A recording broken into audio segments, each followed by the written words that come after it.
And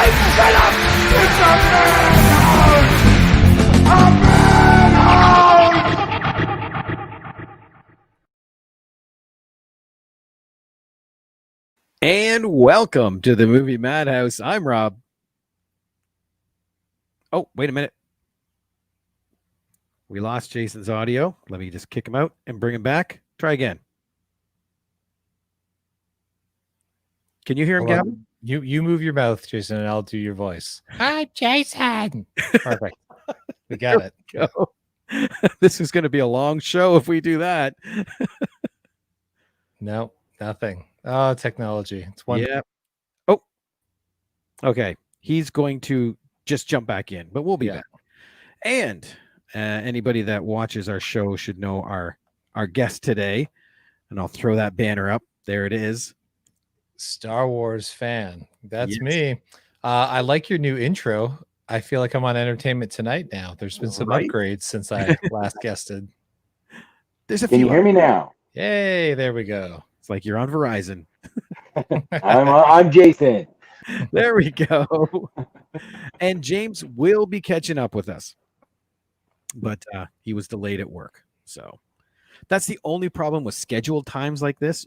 Sometimes things happen. I can't remember the last time I had a single meeting of any kind that didn't get delayed for whatever reason. When it involves more than 3 people, somebody is always late or canceling or delaying. It's inevitable in today's society. Welcome to film. Which is crazy since most people are sat at home and it's like, oh, putting my pants on is taking so long to get to my Zoom meeting. If they put their pants on. Fair enough. Yeah. Hold on. Let's yeah, everybody stand up. 1, 2. and canceled. That's how we all get cancel culture. Perfect. Screen goes to black. So Gavin, thanks for coming on. Of course. We picked the topic too today, didn't you? I think I did. Yes, and that wasn't as easy as I thought it was going to be. It's really not. Because I was like, oh, this will be fun, and then like, wait, there aren't all that many to choose from to start with, so it gets difficult. Well, I found out there's actually probably about 50 or 60, but 40 or so. Some of them are stretching. Yeah, it's like it'll have a scene or two, but it's not the point of the movie. I have some honorable mentions we'll get to as well. Yeah, I think I kind of fit that bill too. I got a few where making the movie is a plot point, but it's not like the major plot. That's a good. I think probably a few of my movies, but there's not enough out there of just making a movie to make a full top 10 list. Honestly, I guess we should say what the topic is, huh? Yes, our top 10 movies on making movies. Movies about making movies, which I just in November I will be directing a movie about making a movie, so this is perfectly fitting. Really? Mm-hmm. Well, what can you tell us about that one? It's called Cut, and it's a horror movie, and that's all I can say at this time. Dude, you got me. I like that. Yeah, we already know you know how to do horror, right? So I'm in. I'm a big fan of the horrors. I mean, horrors. Sorry. Make sure you say that properly. Well, you do live in LA. Say it phonetically. I do live in the Valley, and we all know what gets produced in the Valley. Oh, it's one of those. Pretty funny. I've been listening to a podcast with the history of pornography in the Valley, and I'll be out jogging, and every once in a while they're like, and then at this studio, I'm just like, that's down that street. I'm going to jog down this street. I'm like, it was right here. Vivid made all of my favorite movies right here. Yeah. So this is where Ron Jeremy? Exactly. This is like exercise and fun. Exactly. Educational. Man. Okay, well, let's dive right in. Gavin, being our guest, what's your number 10? And number 10, it was tough to kind of rank these in order at all, but I'm going to go with Once Upon a Time in Hollywood. Just because it is, again, it's one of those ones that stretches a little bit because it is about making movies, but the whole movie isn't about making movies, but it is about, an actor's career, and you do spend a lot of time there. And I just thought, the tongue-in-cheek aspect of all of the times that they are on sets and sort of the politics of filmmaking was very, very well done. And Definitely gonna Particularly love that is on that list. particularly the scene where he sat between takes trying to read his book and with the little girl rehearsing her lines. It's just magic. I was a fan of the one when he went to the trailer after he screwed up. Oh yeah, absolutely. Yeah. Meltdown. But even that where they're in the movie and it's that dolly around and you can hear the creak of the dolly track and then it settles in and then he messes up his line and asks for another one and they just keep that same shot going. They roll the camera back to its first position. The sort of movie within the movie aspect I liked. And I liked how they recreated some of that stuff too, sort of like with the Bruce Lee scene.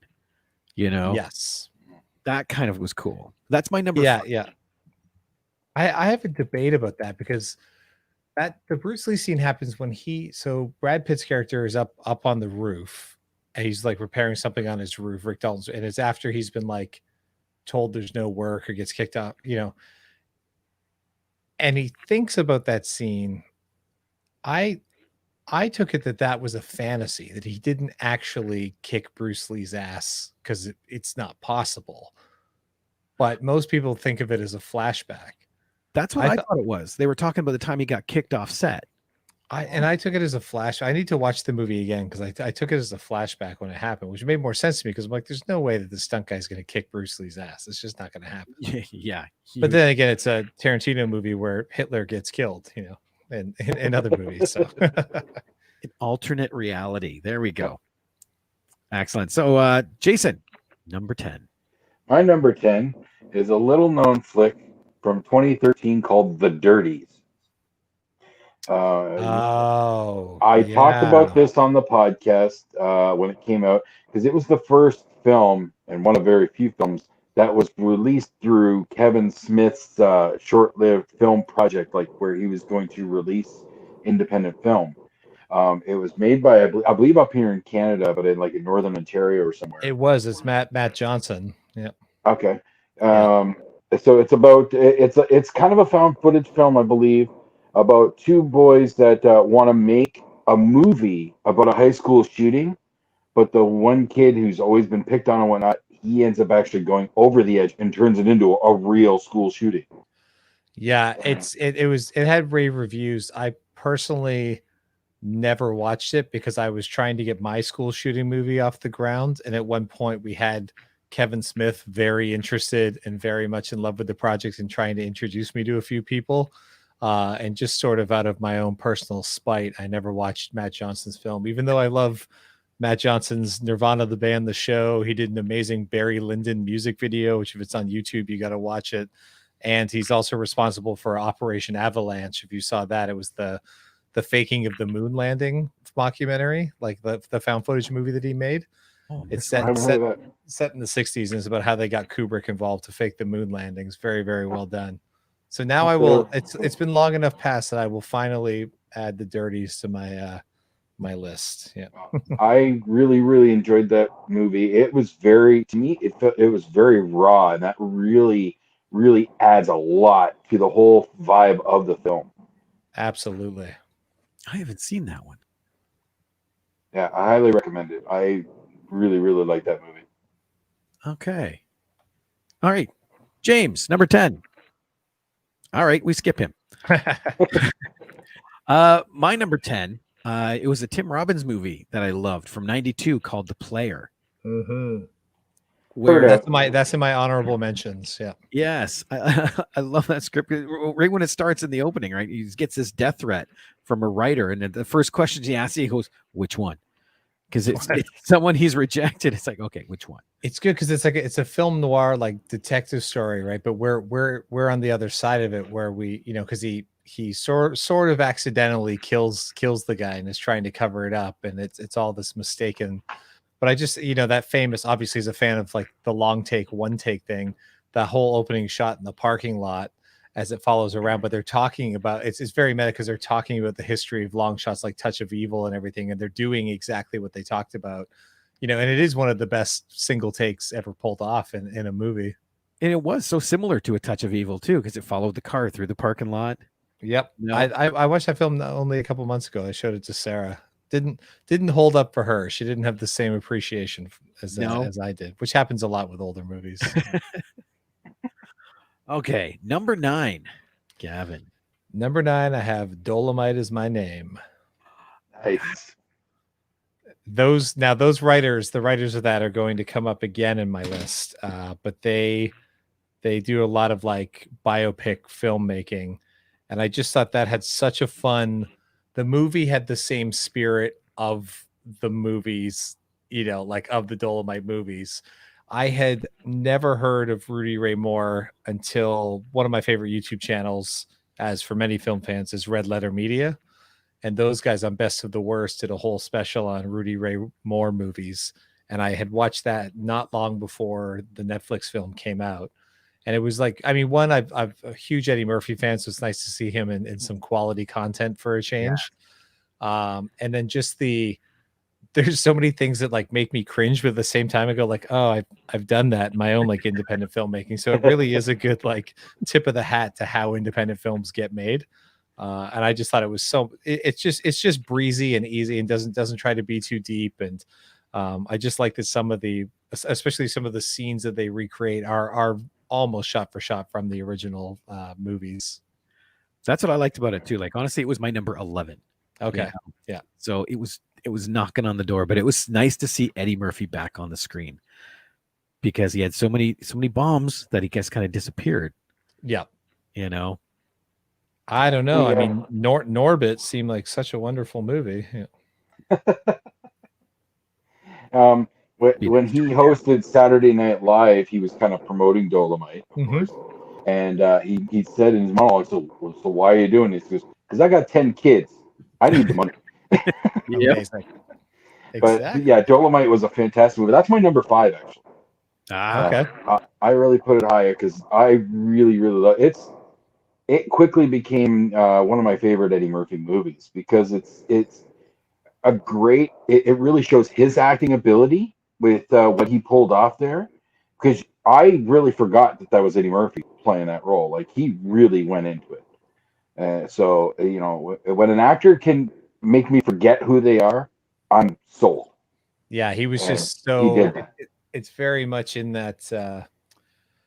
Well, we'll talk about. We'll get to another one. I don't want to spoil it. Yeah, sure. Fair enough. Jason, number 9. My number 9, again from 2013. Weird. Is Saving Mr. Banks, the Disney film about the making of Mary Poppins. I watched that during quarantine. That's just a sweet, simple little movie, and apparently that is a true story, right? That she, she did not want to give the rights. She did not want it to be Disneyfied. Which is funny because it's still a battle we hear today. Like, don't sell Star Wars to Disney, don't sell Marvel to Disney, and sometimes it works out, sometimes it's Star Wars. Yeah. But what really gets me with this is where I'm at in my life. I find I get very, very nostalgic. And Mary Poppins holds a special place with growing up with my kids and all that. That's why I love Mary Poppins Returns. Honestly, it was that's going back to that same family. I haven't Christopher Robin is fantastic. So Saving Mr. Banks and hearing how Mary Poppins come together, embellished whatever, doesn't matter. It really told the story well. It kept me involved. Tom Hanks was brilliant, and it was just so well put together. And it's such a good entrepreneurial spirit of like being told no, but like knowing that even though you have this reputation and she's not interested, he's just like, I'm going to find a way to show you that I'm going to do this justice. And arguably the Disney movie version of the story is the most popular. That most people don't know any other story exists of the character. Yeah. And the music and the groundbreaking animation techniques and everything else. Like the movie really does represent so many different things that I should probably queue it up on Disney Plus and finally watch it for the first time. It's worth a watch. Yeah. It definitely is. I would be embarrassed to give you my whole Disney Plus queue of all the movies that I haven't seen that I'm finally just like, you know what? As a kid, I just didn't care for my cartoons for Transformers and things like that. I didn't want to watch. I liked Fantasia, but as I was growing up, like I didn't give a crap about Aladdin or Bambi or any of these things. Those were like girl cartoons to me that I didn't want to watch, and See, rather watch. And my dad let me watch Terminator and things when I was 7, so I was past Disney movies too early. I wasn't as big Disney growing up either, but I had my first kid when I was still in high school, so I really was able to jump into that. Plus, I was a musically inclined kid when I got to high school, so all my friends, everybody was all into it, so I kind of got drawn in. And then my wife was a big Disney fan, so really, she's the one that really turned me on to Mary Poppins. I saw Mary Poppins for the first time with her, and instantly fell in love, except for the lullaby scene, because I still fall asleep every time I watch that bit. So I did have to dress up as Simba in high school and perform for elementary school kids and sing "I Just Can't Wait to Be King" once. So oh wow, I'm not that far removed from Disney. Well, man, when I was growing up, my sister, she was 3 years younger than me, and that was when she thought she was a girl. So we used to watch all the Mary Poppins and Cinderella, and so yeah, I got to watch them all repeatedly. Nice. Yes and no. Yes. you can overdose real quick on that. Oh yes. Let me see. No, James. My number 9, Saving Mr. Banks. Oh wow! Look at that. That's awesome. See, it's like playing rock paper Disney. One out of 3 times you're going to come up with a Disney movie, no matter how hard you try. Exactly. It's interesting with all these lists we've been doing, we get a lot of overlap, but it is relatively rare for us to have matching numbers. Yeah, exactly the same number. Yeah. Yeah. There you go. Well, we can skip by mine then. Yeah. Gavin, number 8. Wes Craven's New Nightmare. I don't think the movie's particularly well executed. It was when I was younger on rewatch. It doesn't. There's something about Heather Langenkamp, God bless her, as being one of the original Scream Queens, but her acting, playing herself, just does not hold up in this movie. That's very true. But the concept of Wes Craven having based Freddy off of this Egyptian nightmare, and by making the Nightmare on Elm Street movies, he is now coming out into the real world. And the idea that Wes Craven's New Nightmare is also the name of the movie they're making in the movie. There's several layers of sort of meta movie making that it's one of the most inventive concepts for a horror movie sequel. It's essentially the horror movie Jumanji of Freddy coming out of the game, out of the entertainment, and attacking the cast and crew, and having everybody play themselves, and Wes acting in the movie, and even Bob Shaye's got his little scene in there. I just thought, man, it's just always stuck out to me as one of the best horror sequel ideas ever. Oh yeah, that's my number 4. Okay. And I liked it because it took the campy Freddy, because in the first one he was scary, and then over the course of that franchise he turned into this dream joke. Yeah. But Wes brought him back in that one and turned him into something terrifying again. Welcome to prime time, bitch. Yeah. Exactly. It was the king of the one-liner during the 90s. Yeah. When you got a Dawkins music video on the soundtrack, you've sort of lost your way. Exactly. So to see him be that terrifying again, and the way they did that glove, where it was actually part of his hand. Yeah, the sort of organic glove. Yeah, it almost looked like bone, and yeah, definitely. Exactly. It was a really nice reinvention. And it's when her son Jacob is running across the highway, it's also interesting. I did rewatch it living here. It's got the earthquake scene in it where the house gets torn apart really good. That was actually filmed, and that movie was released. The movie was released after the Northridge earthquake in '94 here that hit LA really hard, but was conceived and filmed before that. So it's just one of those weird timing things in the same year. But it is strange watching movies that take place in LA living here now, because I know exactly where that is now. Gotta admit, that's fun for any kind of film if you know the location. That's the first thing that I did on HBO Max. Was I just went, Nightmare on Elm Street movies, and I rewatched them all. Just recently, what is it? Umbrella Academy 2 came out.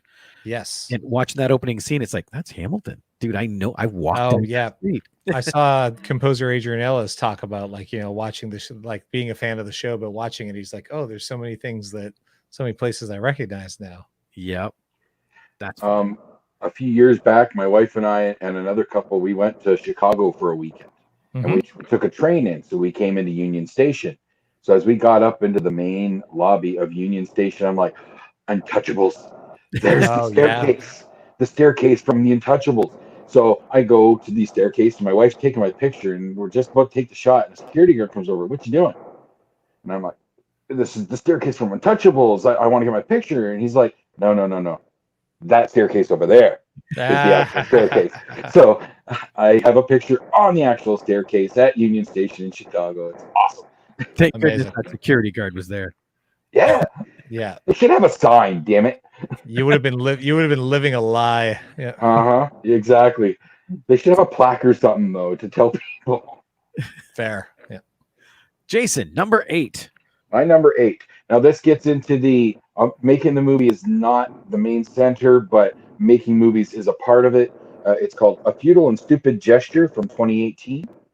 Is that about the history of National Lampoon? National Lampoon. Yes. Yes. Yeah. Will Forte plays Doug Kenny, the man who created National Lampoon. So in it, where the filmmaking comes in, is they make Animal House, which blows up. Yeah. And it's their frustration with making Caddyshack. They had a lot of problems making Caddyshack. You know what? To this day, this is the first time I'm realizing that Caddyshack is a National Lampoon movie. That's why a lot of people don't realize it, because they would not let him put it on it. That's how disappointed he was in the making of that film. Oh wow! And even though it's a great film, yeah. Doug Kenny was not happy with the process, so they did not put National Lampoon on it. Who is the actor that is an asshole enough to play Chevy Chase? Joel McHale. Oh, no kidding. Yes. So the perfect man, because at that point they were deep into Community. Mm-hmm. So he had enough time with Chevy to get his mannerisms. He played him perfect. Oh man, that's been in my Netflix queue forever, so I'll have to watch it. I absolutely love that film. If even half of it is true, that is an amazing story and just friggin' crazy. I've heard a lot of comedians I hear on like Mark Maron's podcast and stuff. They'll talk about if they ever spent any time working at National Lampoon coming up, and comic artists and things. The stories are always wild. Yeah, it was crazy how many people went through those doors at some point that had went on to big things in comedy. And the movies that they made, I mean, we got 3 pretty let's say 2 really amazing vacation movies, 1 decent vacation movie, and then there's the Vegas one. Well, there's also Van Wilder. And Van Wilder's National Lampoon, yes. You never think about. Mm-hmm. To me, Van Wilder brought National Lampoon back. It took it into another era, because they had done a lot of those like bad, like Corey Haim ones, and what was that one we did that was was it Fully Loaded? Yeah, Loaded Weapon 1. Loaded Weapon, that's what it was. Yeah, that's when they were trying to just do the airplane thing. Yeah, that's what they were going for, and I do like that movie. I have not watched it in a long time, but it does have some great moments that I'm fond of, and Tim Curry was just hilarious in that movie. Well, the only problem it felt some of the stuff they did in there was forced, whereas you watch something like Airplane and stuff like that, it's all it seems so organic, like the joke just comes and Fully Loaded. Loaded Weapon 1. There were at least half a dozen times in there I can remember where they just shoved a joke in there that didn't really fit, but they thought, okay, we're gonna have a laugh, and it didn't quite pay. Yeah. But you know what? I just realized I didn't do my guestly duties of going on the Movie Madhouse page and sharing this live stream. So in real time, I'm gonna make up for my mistake. Except for when I go to the podcast page, I can't find the live stream. Really? See, and I can't because I'm on my phone, and I don't have the ability. Because if I do that, it kicks me out of this. I can see all the posts, but I can't see unless I got to look under videos or something. You shouldn't have to. Tell you what, give me 2 seconds. I'll share it to your page. Oh. We have the technology. Why can't I see it? What about your people that want to see? Oh no, is it 228? No, that's from February 2018. Yeah, what? It's the first one that pops up for me. The Movie Madhouse podcast is live now. I'm on the Movie Madhouse podcast page. That's the correct place, or is there another one? The movie man. Yep, that's the one. Wow. It says there are two. There's a group and a page. See, here's the problem. I was on the group. When you make things confusing for the customer, how are they ever supposed to know? Yeah. Hold on, I'll share this right now. We like to keep Back people to on their it. toes. Oh, share it to my timeline, but it didn't let me say anything about it. Man, one day I promise I'm gonna figure out how Facebook works, and I'm gonna learn how to make a post. The amount of times I try to post something on my page and realize I'm actually commenting or posting it in a group, and they're like, "What does this have to do with anything?" See, that's you never will, Gavin, because the minute you start to figure it out, they're They'll going to change it. Yeah. Yep. Oh yeah. It's like Walmart, 100%. Let me see. Number 8. Number 8 for me is another Eddie Murphy movie.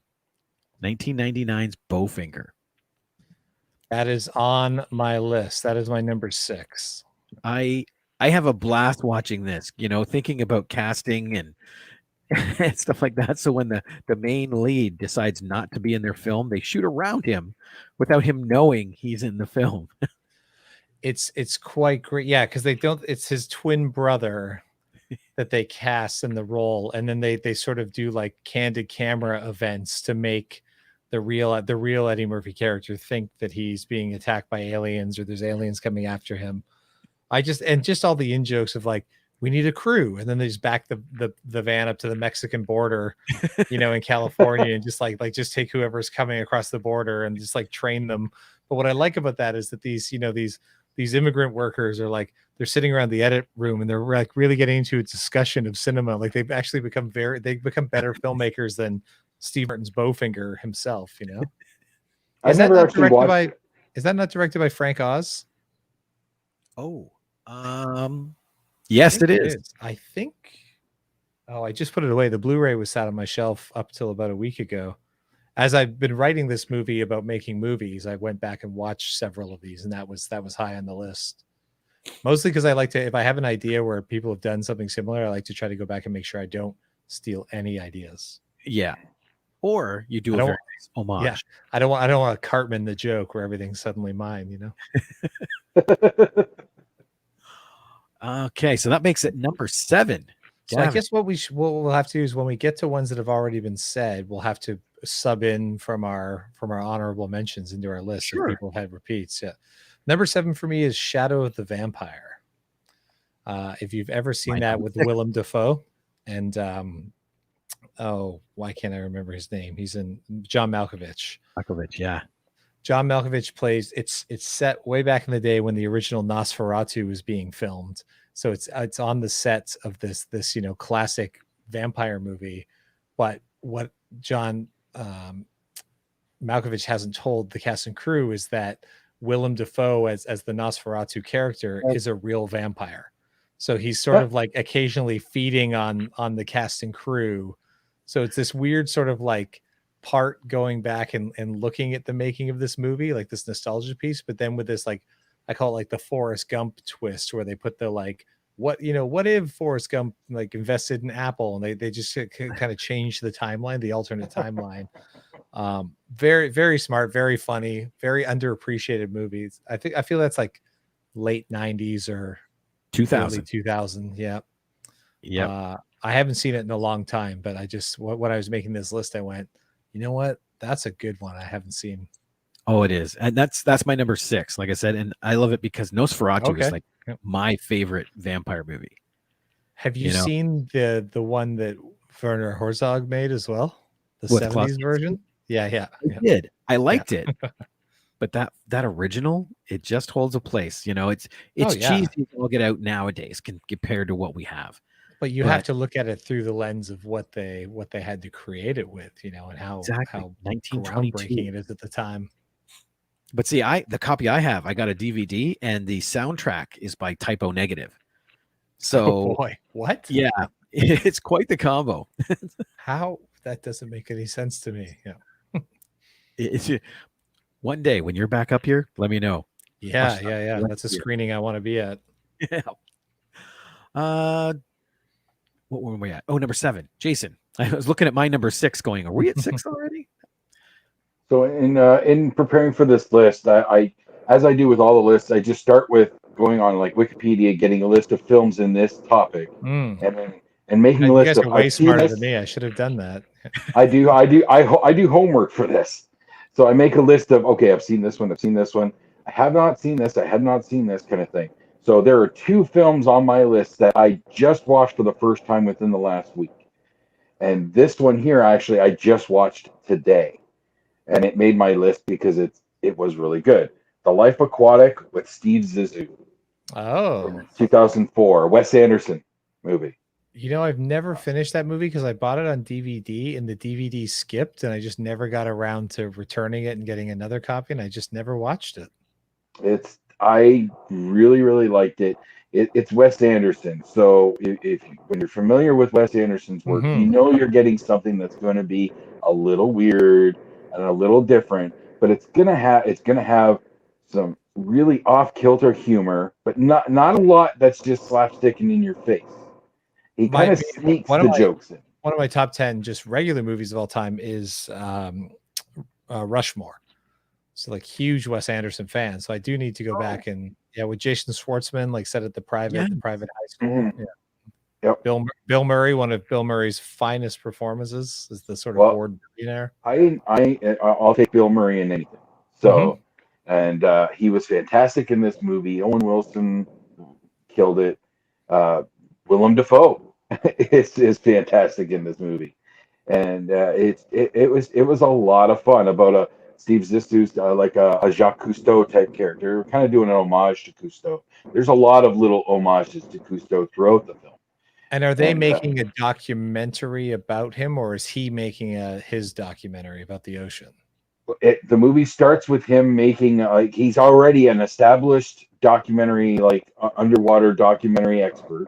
He's past his prime, they say, and he made his latest film. And while making it, his longtime partner, was killed by a creature. He's not sure what it was. He was there. He saw it happen. He said he got eaten. He calls it the jaguar shark.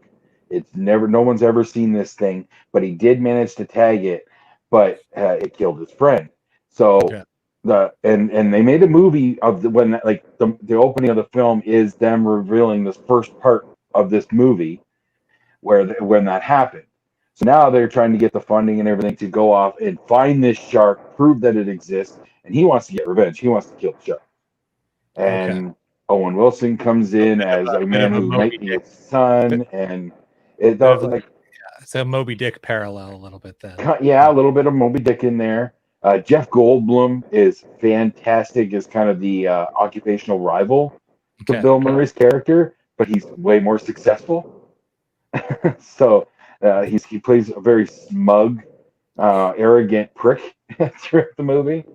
I'll put it on my list. That's I gotta a check long this one time out to too. watch. I enjoyed it. It's again, it's Wes Anderson, so you know it's going to be a little weird. But it really was a lot of fun. And throughout the film, there's a member of their crew who, for the most part, like almost every scene, he's just sitting there playing guitar and singing music. A lot of it David Bowie music, in an acoustic guitar form in Portuguese. Okay. That's in almost every scene. You'll see this guy somewhere playing guitar and singing David Bowie in Portuguese. Amazing. It's awesome. Okay, I might have to check this out. I know I saw trailers for it. I never did look at it. There is a funny little tidbit because as I do whenever I watch a new movie, I go to the trivia. I go to IMDb trivia, Mhm. and Kate Blanchett's in the movie. She plays a reporter that's coming to interview him. She's pregnant in the film. She's almost supposed to be like 5 months pregnant. As they started filming this movie, she found out she was pregnant for real. Oh wow. And Wes Anderson looked at her and said, "Look, you didn't have to go method for the role." I was going to say, if it took them 5 months to film it, did they have to shrink her pregnancy belly as her real one grew into the role? And then the Well, I method. don't. Yeah, I'm not. She didn't look that far along, but she Yes. was. They say she was 5 months in the film. So, but yeah, reading that trivia. She found out she was pregnant while they filmed. Yeah, I gotta watch it. All right, it's on my list now. All right, Rob, what's your number 7? My number 7. I'd be surprised if this shows up on anybody else's list, but I saw this back when it came out, 2008. Jack Black and Mos Def in a film called Be Kind, Rewind. Oh wow! Oh, I definitely saw it. I didn't even consider that one. Now that's a me movie that I too. love the trailer far more than I love the movie. You're 100% right. Yeah, But the concept is so fantastic. What is it that they accidentally magnetically wipe out all the tapes in the VHS rental store? So rather Yeah, he than was playing with magnets all day long, and then every tape he touched was erased. and then whatever. So rather than disappoint the people where they decide that movies are a essential part of our culture, they decide to very low budget recreate the tapes. You know, Mhm. Yep. like I remember the I RoboCop. picture his RoboCop. That's the first thing that comes to mind is I can picture his RoboCop.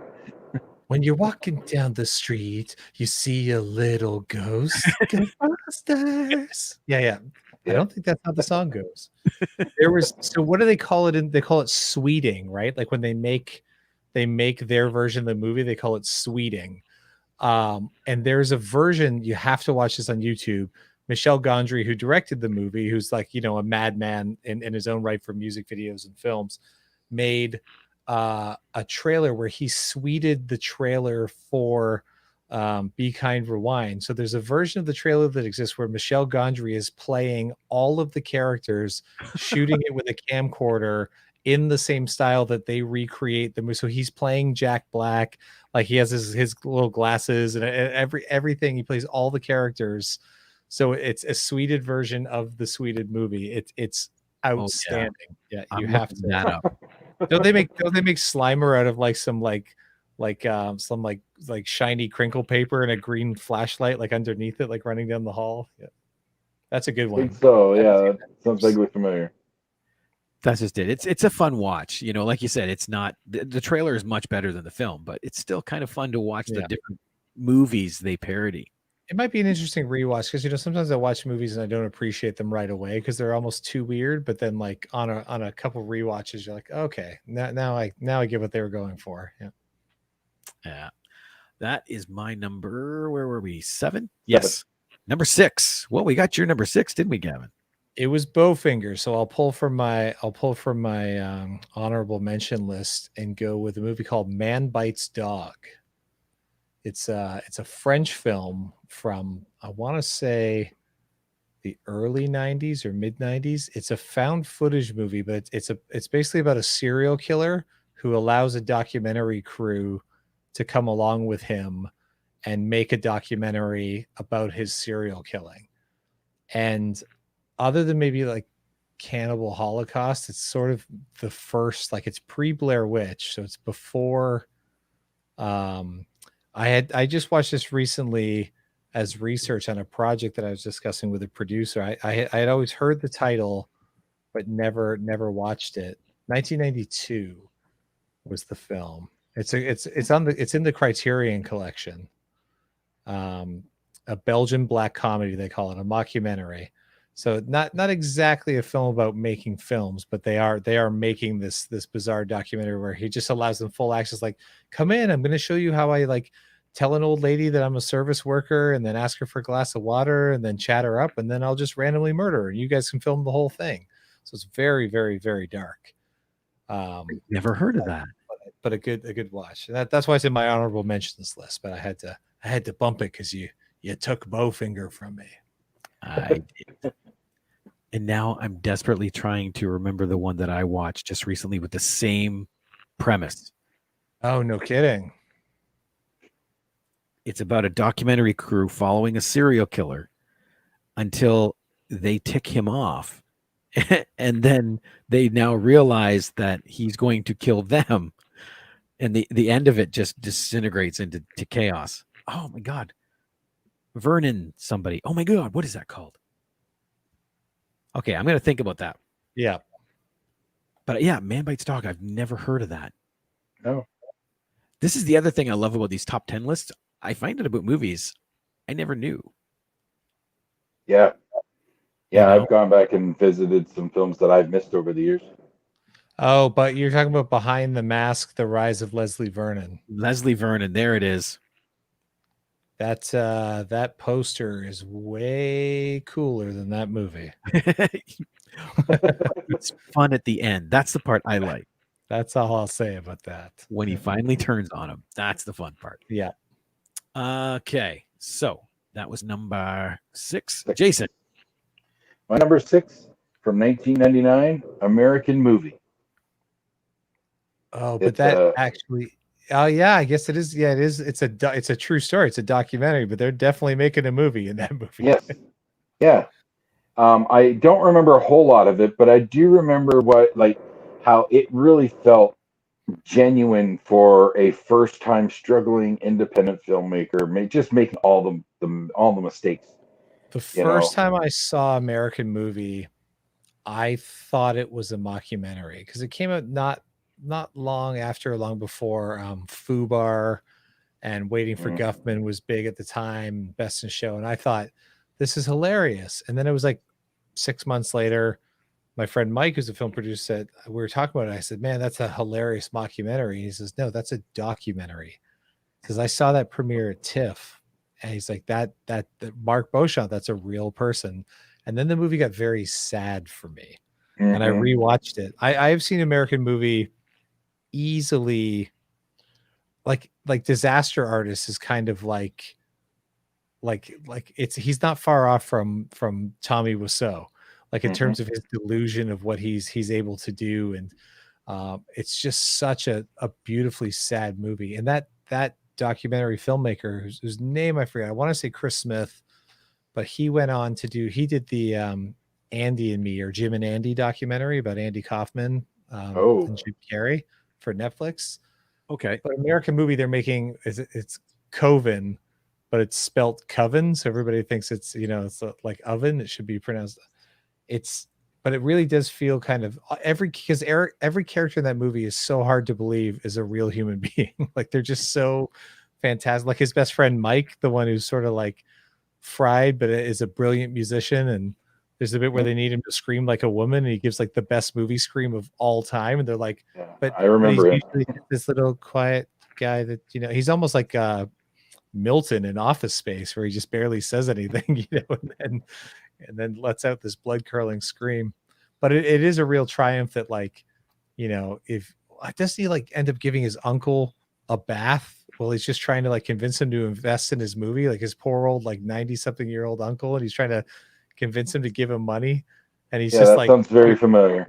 Getting him drunk on peach schnapps and then giving him a bath, trying to convince him to invest in his movie. Like it's wild. I didn't think I'd seen this, but I remember that. So maybe I have seen this. I mean, it's worth a rewatch if you don't remember it. Okay. My list is getting bigger and bigger.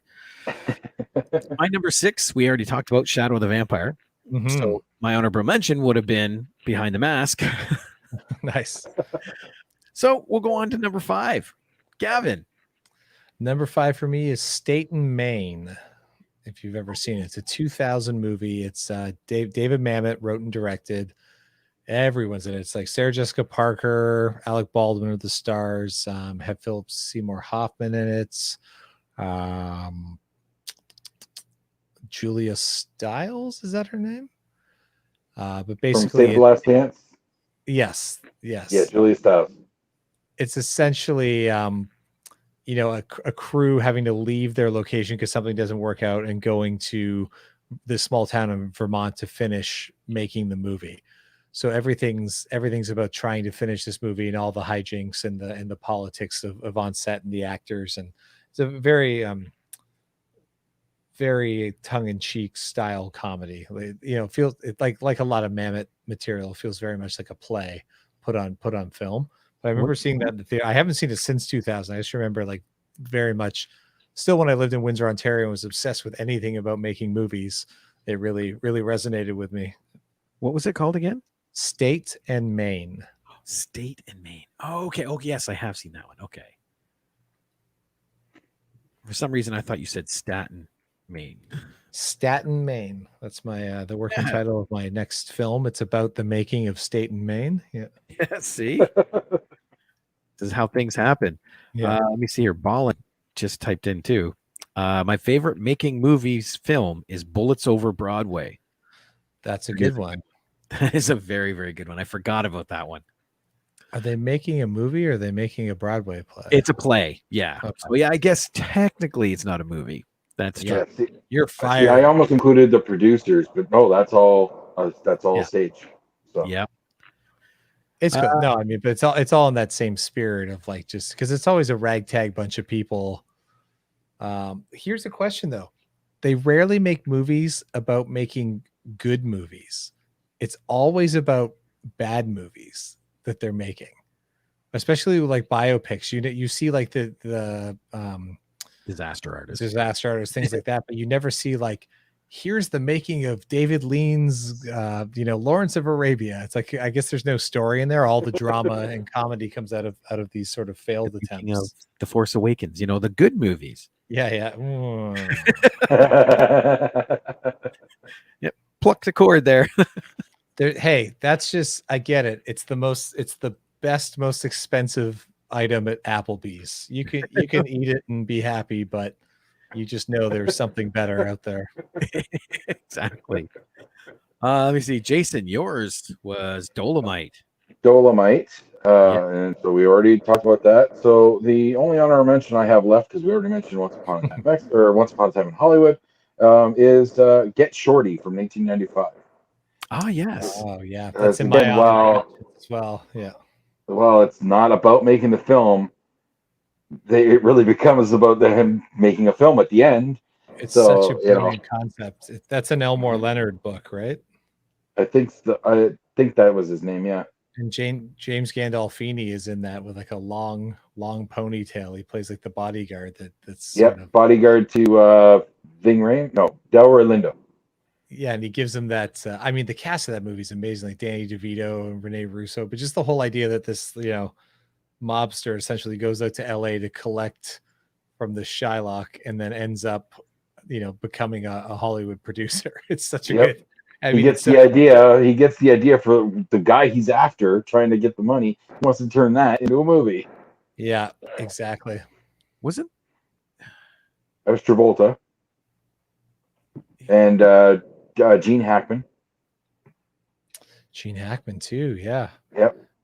I just love the bit where they go by the billboard and it's Danny DeVito playing Napoleon and they see the billboard. And he says like, oh wait, no, wasn't that the title of this movie? He goes, nah, that's the one where he plays the crippled gay guy who climbs Mount Everest. And you're just like,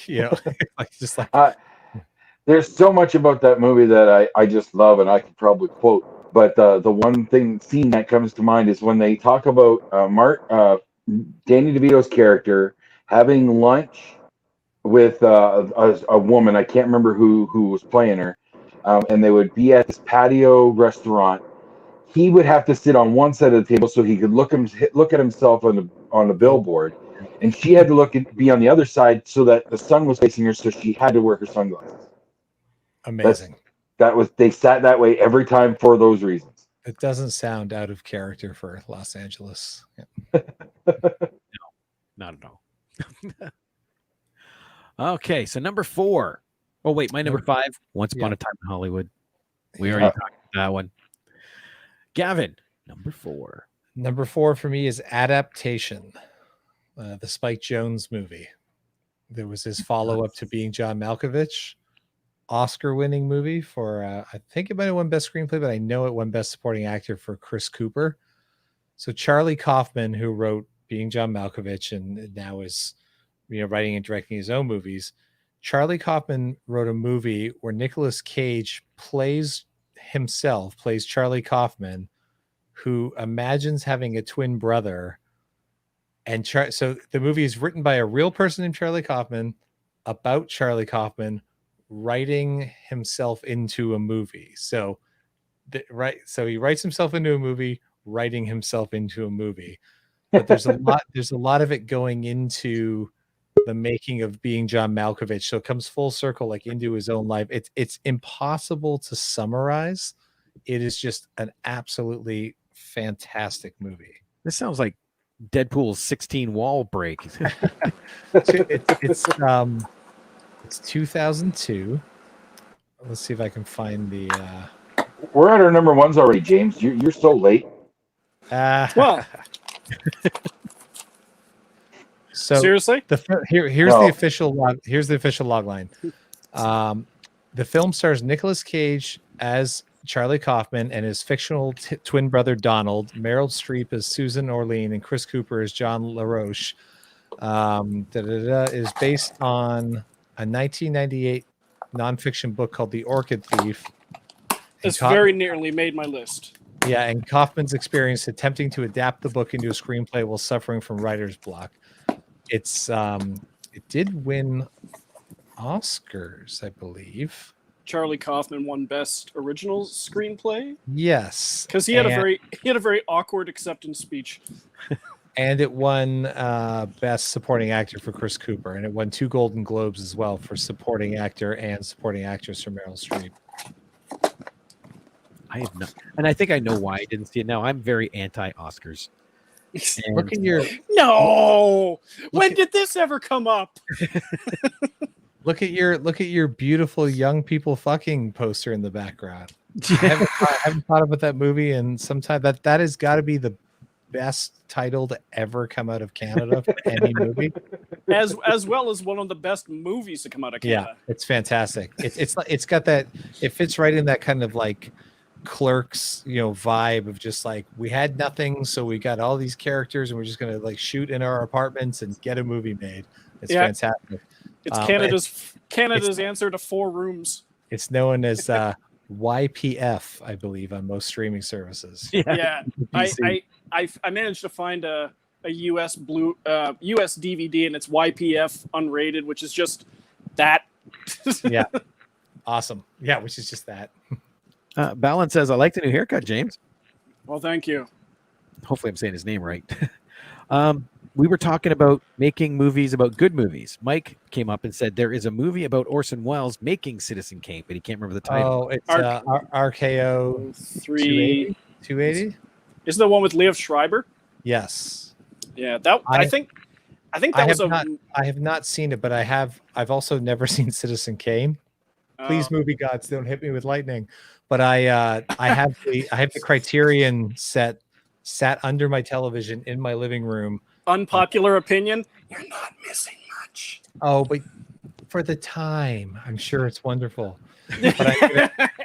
Yeah, and but I am gonna watch it. It comes with the movie, like a full documentary about making the movie, and it comes with RKO 280-281.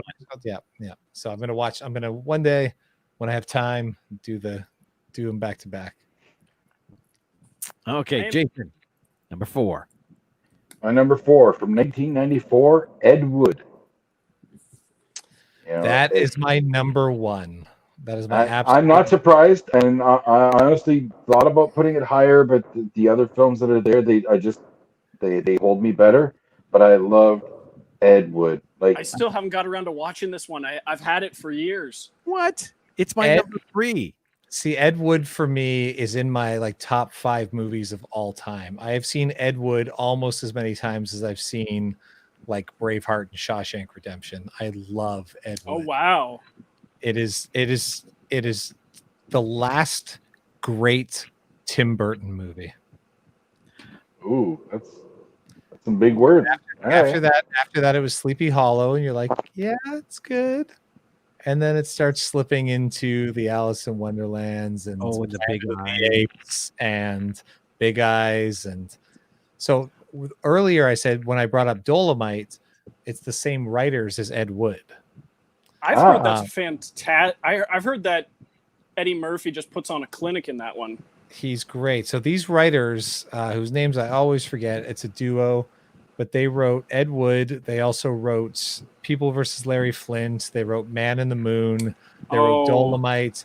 They wrote Big Eyes as well, which wasn't as popular, but they're the biopic movie for them. They seem to get the heart of it, but Ed Wood is the crowning achievement of like, and what a concept. Let's make a movie about the worst movie ever made and the worst filmmaker on record.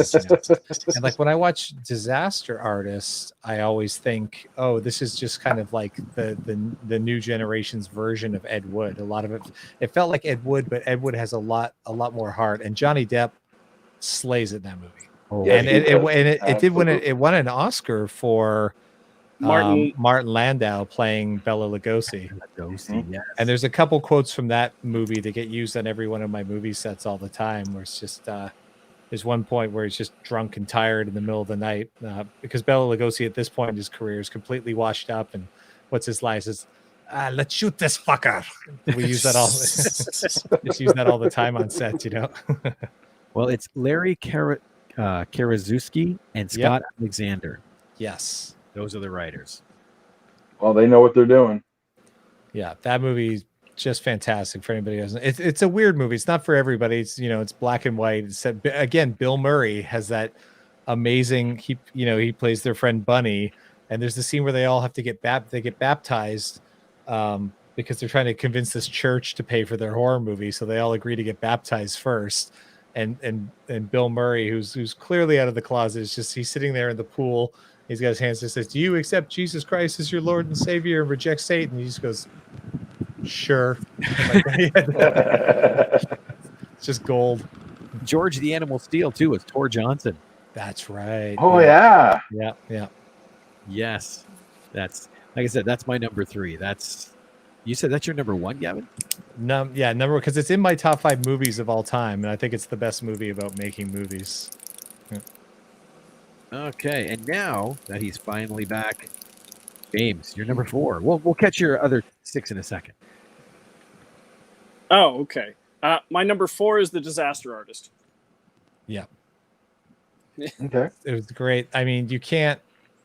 It was a weird one for me because there's already so much known about that story. Like it sucks some of the magic away from me because there's so many stories and video clips and things that exist about the making of that movie already. But I mean, James Franco kills it in that role. Okay. Like, yeah. That and the side-by-side scenes, I've seen those. Pretty awesome. Yeah. Did they do those during the end credits as well? Yeah, that's during the end credits. Yeah. That's the other movie that I watched for the first time this week. Okay. And yeah, it blew me away. It's my number 2. Awesome. And it's cool that Tommy Wiseau actually has his little cameo in there. Yep. Yeah. I like remember, your accent. Are you from New Orleans? I remember when Franco, when they won the gold, I think it was the Golden Globe. Yeah. They won. And Wiseau came up with them and grabbed the microphone, and Franco's like, "Oh no!" Yeah. Yes, that is a good one. Gotta shoot him down. The one who surprised me in that movie, the one I didn't recognize, was Zac Efron. Oh yeah. Yeah. I did not recognize him at first. I didn't realize that was him until the end when it's the premiere and he's sitting next to I can't remember who he was sitting next to, but I didn't realize it's him. Like, it was amazing. Okay, sorry, Rob. No, it's all good. Mine's quick anyway. My number 4, Wes Craven's New Nightmare. Yeah. That was on my list earlier. Yeah, it's such a good one. So Gavin, number 3. Tropic Thunder. Oh yeah. Also in my top movies of all time. It is this movie. I mean, the one thing about this movie especially is it was funny then. Now it's become funny in cancel culture that I can't believe this movie ever got made. Yeah. I do remember that there was rumors of a protest opening weekend. I mean, there was protest against the Simple Jack character in the trailer. And if I'm not mistaken, some states or some countries removed that trailer from the theatrical release because I don't think the trailer's at the beginning of the movie, but it shows up like part way through. Yeah, it's part way through, as I recall. Robert Downey Jr. is Oscar nominated. I know. I didn't even realize that. Blackface, But the point of the movie is that this is something you should never do. It's used in the correct way, that he's supposed to be like this Russell Crowe Australian thespian that's so desperate to get in this movie that he'll take, the biggest stretch ever. But like there's a whole the commentary on that DVD is him in character, is Lincoln Osiris the entire time. There's a whole fake thing called Heart of Madness. It's supposed to be like Coppola's Heart of Darkness, which is the making of Tropic Thunder, and he stays in character the whole time. It's just, doesn't Ben Stiller's character get PTSD from the boot camp? Yes. Yeah. There's, I mean, just everything about that. But will you ever beat the, you never go full retard if you want to win an Oscar? Like, like it's just, Forrest Gump, 1994. The man's a war hero. It's my number one. Yeah. That movie is my number one in this list. That was my number 5. You just got to comment in. I know who I am. I'm a dude playing a dude disguised as another dude. Now, my favorite line from that movie, though, is Jack Black when he's deep in the throes of detox and they've got him tied up. Yeah. And he's like, "Come on, man. I'll jiggle the balls, work the shaft, and swallow the gravy." Yes. My favorite line, the whole thing that I use all the time is again, Robert Downey Jr. just like, somebody says, "You didn't read the script." He goes, "I don't read the script. The script reads me." Like Chuck Norris thing. And then we haven't even talked about Tom Cruise as the movie studio executive, Les Grossman. Yeah. Take 2 steps back and fuck your own face. So good. I got a feeling that's got to be one of the few times where Tom Cruise just let loose. He just didn't give a shit. I didn't recognize him. I didn't recognize him until the end credits. Like I that totally went over my head when I saw it in the theater. I watched it. So my good filmmaking friend of mine, Pedro, and he'll stay with us sometimes when he's in LA for a couple of weeks, and we'll basically watch the Tropic Thunder on repeat. It's just always quoted every day. Love that movie. Nice. Jason, number 3. My number 3 from 1997, Boogie Nights. That's in my honorable mentions. That's a good one. Just such a good movie. Mark Wahlberg crushed it. Burt Reynolds was amazing, and he hates that movie. I know, right? Didn't he get Oscar nominated for that? Yep. I think so, but as I understand it, he hates it. Didn't have enough car chases in it? Yeah, that's what it was. No, I think he didn't realize that he was going to be portrayed as somewhat of the asshole that he ends up becoming across as. And I think he took offense to that. Read the script, yeah. Script reads him. Yeah, exactly. I could not that had to be on my list. And it when I thought about it going through this list, I'm like, yeah, Boogie Nights is up there because it's such a good movie. It's my number 1. I really. Oh. I didn't hate it, but I thought it was at least I put it at the bottom of P.T. Anderson's movies. Just No, I like what Mark Wahlberg in that film. I think he killed that character. He did do a great job, and so did Burt Reynolds. There's just an hour of stuff in there where it's just the movie drags and you want to fall asleep, and then all of a sudden near the end it picks back up. John C. Reilly, I loved his character. John C. Reilly in one of his, he doesn't do it as often, but in a more dramatic role. Because he's not the silly sidekick. He has a few moments, as I recall. He wasn't that character really until the Will Ferrell days, because he's amazing as the sort of sidekick character to Johnny Depp and What's Eating Gilbert Grape. He was in a lot of serious movies, yeah. And William H. Macy, his character. Oh, love William H. Macy in anything. So. The cast is just incredible. And I think that's what pulls it off. Julianne Moore, Burt Reynolds, you have Heather Graham in an early role. Well, she's been around forever. That's 12 years into her career or something, or 10 years. Really? She was Mystery Date. She was in The Great Outdoors. Was she? She one of the kids? I'm pretty sure it's the girl next door that the son dates. She's in License to Drive as the drunk girl. Oh, yeah. Yes. 2 Corys. Yeah. Yeah. All right, James, number 3. Number 3, Mulholland Drive. Ooh. Because they're pretty much making a movie in both halves of that movie. The movie I have yet to see from David Lynch. Really? Yeah. I'm not a fan of Lynch. I've driven on Mulholland Drive. I can't do it. I highly recommend Mulholland Drive. It's on my my list. I had it queued up in Criterion. I got the streaming Criterion service. too. It's very sweet. I put it on hold for the time being because I have too many other streaming services. So it's not enough time to watch everything.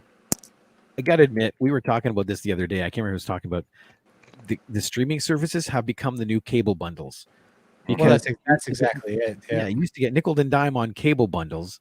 Now you got to buy 75 different streaming services. Yeah, but you can get all 75 services for a fraction of the cost of a decent cable package. You know, True.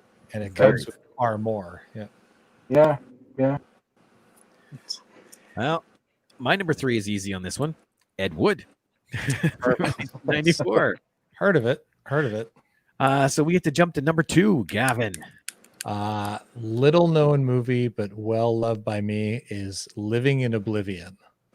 Oh, I haven't seen that one yet. So it's 94, 95-ish. It's director Tom DeCillo. It is a movie about it's all about one day on the set of an independent film and everything that can go wrong. And is that Steve Buscemi? Steve Buscemi stars in it. It's Catherine Keener, Dilmore Mulrooney, Peter Dinklage is in it. It's so true. It's painful. And we used to use this as like a rap party film. Like a lot of times when we finish making a movie, like put this on at the rap party, because anybody who's ever spent any time on an independent film set will recognize all of the characters as people they know in their own life. You know, it is just so smart and so well done. And it's like crude black and white. And then it's color when they're in the, like when he yells action and we're seeing through the lens of the camera they're using to make the movies in color. But it fits right in that sort of like Clerks era of just sort of real, raw and dirty, gritty, independent films, and just so smartly made. And I might actually own that. Amazing. I'll mail you my DVD if you can't find it. But yeah, that and Ed Wood were tough for me about which one's number one, because I probably watched Living in Oblivion more. I just think Ed Wood ends up being a better made movie. You know, I'm looking at the list right now. This is kind of interesting because for number 2, you're about to skip Jason and I because we both said The Disaster Artist. Okay. So we have to listen to James. Number 1, all of our movies have been named except James. Edward, Tropic Thunder, and Boogie Nights. So literally, we get to sit here and listen to James for 2 movies. And he just ghosted because he knew he froze. So much pressure his Wi-Fi gave out. Yeah, no, I refuse. Hey. Well, I wonder what movies. Let's talk about this to see if he comes back. Come on. Spinning circle. He's back. Am I back? Yeah, I'm back. Yeah. Kelly commented, Kelly Michael Stewart, I hope somebody picked Badass. That's a good movie. That is a good movie. I actually forgot about that one. That's Mario Van Peebles directing his dad, right? Or himself? No, his dad's playing his dad. Playing his dad. His dad starred in the original, right? Yes. I haven't actually seen that. Can I run through my bottom 6 and then sure without any descriptions? All right. Yep. My number 10 was Saving Mr. Banks. Okay. Okay. That made 2 lists. Yep. Number 9 was Jay and Silent Bob reboot. Oh, that is technically a movie. I wanted to include either reboot. Well, I would have put reboot and Strikes Back together, but I didn't because the film part is so late into the films. I just didn't feel like it. I couldn't leave it off because the Holden McNeil scene got me right here. Oh yeah, absolutely. Number 8, I got Simone, the Andrew Niccol film. Oh, that's the CGI girl that they're trying to pass off as, which is scary because that's like happening now with AI Instagram models and deep fakes and yeah. Yeah. Number 7, Wes Craven's New Nightmare. Mm-hmm. Good choice. Number 6 was Scream 3. That's in my honorable mentions. Yeah. And number 5, I mentioned it before, was Tropic Thunder. So, jumping up there, my number 2, I don't know if you guys had it on your list or mentioned it already. It was Get Shorty. Yeah. Honorable mention. Yeah, it was on Jason's honorable mention. Yeah. Nice. I'm not as big a fan as the sequel because that was more about the music business anyway. But Get Shorty, Get Shorty is Get Shorty is so charming. Mm-hmm. Yeah. And my number one, and well, maybe not my favorite Terry Gilliam film, but the one he spent the longest making was The Man Who Killed Don Quixote. But you don't like you're talking about the doc. Wait, but they're not making a movie in that. Oh, they changed it. It's a film. I didn't want. All I've seen is the what's the documentary Lost at La Mancha. No. He actually finished the movie. It came out. I know that with Adam Driver, but he's in Lost in La Mancha as a writer, but it's changed to a filmmaker. Yeah. So the script evolved as well. So I haven't seen it. I need to. It's on Amazon somewhere. I thought how because I remember watching Lost in La Mancha, and when this finally got put out, I'm watching it, and I thought it was very well worth the wait. Jonathan Pryce and Adam Driver are amazing in it. I will watch it. It's been on my eternal list of things to get to. The ever-growing list that we all have. They're also supposed to be making a Lost in La Mancha 2, which fills the time from where Lost in La Mancha ended up to him finally getting to make the movie, because there's several iterations in between that didn't work out as well. And lawsuits and... Yeah. Well, I would definitely watch that. Awesome. So everyone's number ones are covered? Yes. Because mine was Tropic Thunder. Other honorable mentions I had was The Aviator, because there's a little bit about Howard Hughes being involved in Hollywood. Chaplin, which I never got around to watching that. I meant to put Chaplin on my list, and somehow I just forgot it. Honorable mention. I also had Orgasmo. See, that should be my number one. Oh my God. See, I hate doing these lists because multiple movies usually come up that piss me off because I forgot them on my list. And damn it. There's things I want to quote, and I just shouldn't do it in public. Trey and Matt, like South Park is my all-time greatest comedy. Like the Bigger, Longer, Uncut is my number 2 movie of all time. Like their Orgasmo is wonderful. How could I have forgotten that? They're shooting DVDA. Yeah, and then there's which is their band name too, DVDA. Yeah, that's on the South Park soundtrack. Scream 3 I had in there for honorable mention because that's the one where they're in Hollywood on the set the whole time, where they're making Stab 3, two or three. Yeah. And then the one I haven't seen, it had a lot of praise at Oscar season. Sorry to bring it up again, but was The Artist, the silent movie, the black and white one. Yes. Yeah. About the golden age. I've always heard good things about that. Yeah, I've meant to always see it, but that was one that I thought of that I haven't seen. So there is still one, like I do what Jason does. I gather up a list of movies and say, okay, I should do this. It would have been so much easier. We did our film noir topic. I watched 3 movies I had never seen before because right. One of the ones that was on my list for this I want to see, but I didn't get a chance to, was Son of Rambo. Oh, I started watching that. Very good movie. That's a very I started good watching movie. it. It looked funny. Yeah, and just the premise, that's like 2008, 2000. That's the one where he gets a VHS camcorder and they decide to remake First Blood or Rambo 2 or they're making the sequel. The sequel, yeah. Yeah, that's a charming movie. That's a great movie. I wanted to try and watch it this week. I just didn't get around to it. So that's where is that streaming? I got to rewatch that. That's the other thing. It's trying Rambo is spelled with a W at the end. Yeah. 2007. Oh, it's on Prime in America at least, or I can rent it. Oh, it's on. Yeah, it's included with Prime. Amazing. I'm going to rewatch that movie. Garth Jennings made that, who also directed the ill-fated Hitchhiker's Guide to the Galaxy. Oh, so funny. My opinion. It's a funny movie. If you've read the books, it fails massively. Yep. Absolutely. Oh, wow. I can agree. Well, it's always hard, to in Yeah. that book especially, because that's not really a linear book. Listen, they can't all be Stephen King's The Dark Tower movie. Such faithful adaptations.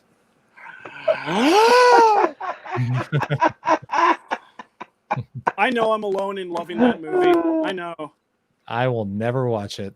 I'd I rather- did haven't watch even it, and I watched want it? my money back. No. Oh, see, that's hinky. You know how you said it was on Prime? Yeah. Right. So I looked up Get up. Canada Prime. Yep. It's on, and you can rent it, Of course. Yeah. but I have Prime up here. Yeah, but remember renting movies when you gave the filmmakers money? It wasn't a bad thing.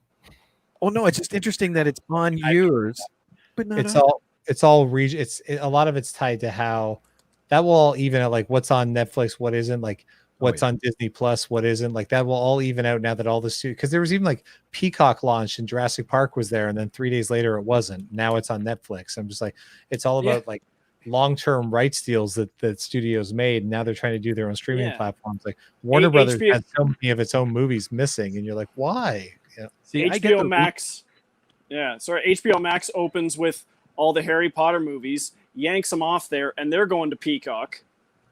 Yeah, because of rights deals. But so they come back to HBO, Warner Brothers in like 2024 or something. Yeah. And see, I get regions too, because literally a film I made with Jason Mack called The Shelter. It's a web series. You can watch it in the States on Prime. We can't. Then he set something incorrect. Well, what it was, and we found out since, I just haven't contacted them on my end yet, is when he did his contract down there, it was just a U.S. contract with Germany and China, I think, or something like that. Oh, he did it through a distributor. Yeah. Yeah. So that was the issue. I just got to call them and say, look, we have the Canadian rights. We can show it, but let's not pretend that distributors are good people.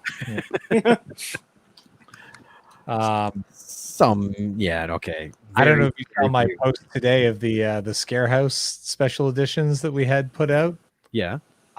Look on my Facebook, you'll see them. They're these amazing media books, 3 different versions of it. It's a DVD combo with a 20-page book in the middle. No idea who the distributor is. No idea what company put it out. I had to buy them from Germany just to get them so I can start like a forensics accounting. Wow. Were these legally released? Were they not? Film distribution as a whole. Somebody keeps telling me I should start a podcast about film distribution, like having been through the trenches so many times. I'm like, why would you want to watch my face get so red, screaming and foaming at the mouth for an hour once a week? It would not be good. I still remember when you let us use Screenhouse for the drive-in, and we got the DCP sent to us. I said, "Are you sure? You know, I don't trust my address." And you said, "No, you have to sign for it." I got home from work. It's on my porch, open. Yeah, open. The case was open. That came up today because Mike Carrier, one of the producers of Scarehouse, just asked me if we still had a DCP, and I said, yeah, I actually have one in that busted case that D-Film sent. He's like, why is that in Windsor? And I was like, oh, well, they sent it to Chatham for the drive-in screening, and then 4 years later, like he handed it back to me and said, well, D-Films is bankrupt now, so do you want this back? You know, dude, I kept emailing. It started out every week for about 6 weeks. Doesn't surprise me. And then it was every other month, and then at least once a year until finally. Well, what I've learned is they probably couldn't afford the postage stamps to send it back to them, so that's why they're bankrupt. Yeah, I gotcha. Well, now I see you got a cool DCP, right? Exactly. Yeah. Now I got a hard drive I can't do anything with. Yes. All righty. Well, dude, thanks so much for being on here. Happy to. Thank you, sir. Great list. Great list of movies of things I need to rewatch, or a couple that I haven't seen before. So I'm definitely watching Son of Rainbow very soon. Me too. I'm gonna rent it. I also need to know where to get a young people fucking poster, because that's just. Well, get one? No, the St. Thomas Theater I used to work at. There's no way in hell we were going to get the movie, but I got to take the poster home. So awesome. James, I'm going to have to come over in a minute. We're going to talk about next week's episode. I'll get you the poster. Yeah. James just has a black eye next time, and there's like four tape marks on the wall where the poster was. Yeah. I got Band-Aids all over my face. I got the poster for you. I'm in. Excellent. Well, man, thanks so much. Yeah, anytime you want to come on, please feel free. We'll have another fun list. Oh, wait a minute. I missed one comment. This is from Balin. I would love to recommend Afterlife, 1998 Japanese movie about filming one scene from a dead person's life. Wow. I don't think I've heard of that. The film was life-altering. I've seen the Liam Neeson movie Afterlife, but that's after dot life, and it's not about that. 1998 Japanese film. Yeah, I'm gonna look that up. I mean, just that premise sounds amazing. Yeah, it's almost like Source Code, but better. The actress from actually writer and producer of my short film "Are You My Mommy" is in Source Code. So is every Montreal actor we've ever known. Yeah, it's kind of like was it Toronto and Pixels? I'm gonna have to figure this movie out. Oh yeah, Pixels was a movie that existed. Yep. It was pretty funny. As normal Adam Sandler acting normal goes. It's Chris Columbus, right? Who directed it? How the Mighty Have Fallen. Yeah. Him and Ivan Reitman, I swear to God, they have a bet to like who can make the who can just nosedive worse in their career. Yeah, but they came back up because Chris Columbus did I Love You, Beth Cooper. I'm not sure if that was before or after Pixels. I wouldn't hold that. I don't hold that in the highest regard, but I'm glad somebody does. Yeah. Well, then, but then I'll just push it further by saying Ivan Reitman. Ivan Reitman's No Strings Attached. See, He now we know directed No Strings Attached. Yeah. Now we know who bought those tickets. That's a decent movie. Yeah, that's the 3 Natalie times. Portman one, right? Yeah, Natalie Portman, Ashton Kutcher. Oddly enough, piece of trivia: his daughter appears in Friends with Benefits, the other kind of those movies that year. Of course. Ashton Kutcher's daughter or Ivan Reitman? No, Ivan Reitman's daughter. I only know of the son that's about to ruin Ghostbusters. No, I know of the daughter because she. I have high hopes for the Ghostbusters movie. So do she appeared on Kevin Smith's podcast several times. Okay. We can have all the high hopes we want, and then The Force Awakens. Yeah, there's nothing more soul crushing than getting your hopes up for Hollywood remakes, especially 35 years too late. Yeah. Except for Dark Fate, obviously a masterpiece of cinema. And on that note, could have been worse. This is Rob. Or wait, for another week at the Movie Madhouse. There we go. This is Rob. This is James. And Jason. And Gavin. There we go. We'll see you all later. Bye. Toodles.